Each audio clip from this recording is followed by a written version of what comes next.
Hello everyone, it's me Clayton. I just finished watching Evil Dead Rise. Now when it comes to the Evil Dead films, many people know them for a quite quirky sense of humor and a ton of creative scares, along with buckets upon buckets of blood. Though despite the fact that this is the first Evil Dead film that doesn't have a visual appearance from Bruce Campbell, it still delivers a pretty terrifying story with bits of comedy and so much blood to the point where it's kind of amazing that the actors could see anything at all outside of just red viscera. But let's get to the story, shall we? The story revolves around a woman named Ellie, who whose sister Bev just came back into the country after a tour in Bangkok. She's a guitar technician played by Lily Sullivan. And Ellie, played by Alyssa Sutherland, has to deal with 3 kids and the fact that her apartment is condemned after her husband also left her. So yeah, a lot of family drama to deal with,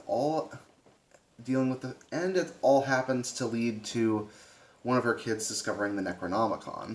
Being the fool the kid is, the kid decides to play a vinyl recording that awakens the Necronomicon's powers, and pretty soon Ellie is taken over by one of the Deadites, which starts an entire night full of blood, violence, tons of sass from the said Deadites, and a necessary need to have a shotgun and a chainsaw in order to solve the problem. So, while Bruce Campbell isn't here, a lot of the other fundamentals of Evil Dead certainly are. It's got the gory special effects, it's got the Deadites spewing tons of curse words and threats, it's got tons of creative gore to the point where it definitely earns its R rating.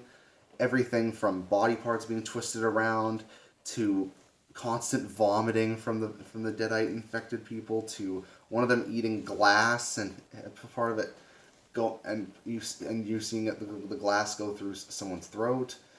It's definitely disgusting and horrifying stuff, and it definitely happens to make use of special effects that are similar to those used in the 2013 film. Though the fact that this is made a decade later and the effects really haven't changed all that much kind of says something. Thankfully, the performances definitely sell this film when it comes to both the actors playing Deadites and the actors playing their normal selves.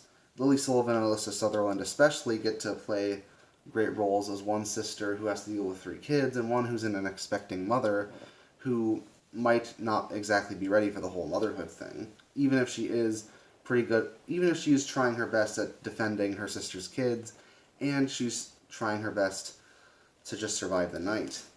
The fact that the movie does take place in an apartment building as opposed to a cabin does mean it gets to do a few different things, such as some scares that are done on an elevator. There's an earthquake that happens early on that leads to a bank vault underneath the hotel.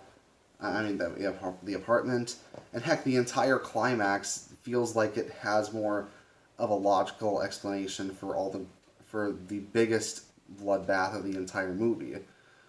But it also does feel like it happens to rely on several cliches of the original Evil Dead films. It just doesn't happen to use the same catchphrases, and it doesn't happen to use the same hallmarks that you'd expect from the original films. It doesn't rehash as much as the remake of Evil Dead in 2013, but it still feels like it relies on certain cliches that they should be able to move past at this point. But despite that fact, the great performances, the solid gore, and the fact that there were some scenes that genuinely both scared me and made me laugh as hard as a deer head in Evil Dead 2, definitely means that this is a film that's generally worth watching if you're an Evil Dead fan, which I definitely am. It's not my favorite of the franchise, but I definitely think that fans of it will get a real big kick out of it, and that's why I'm giving it an 8 out of 10. See you next time.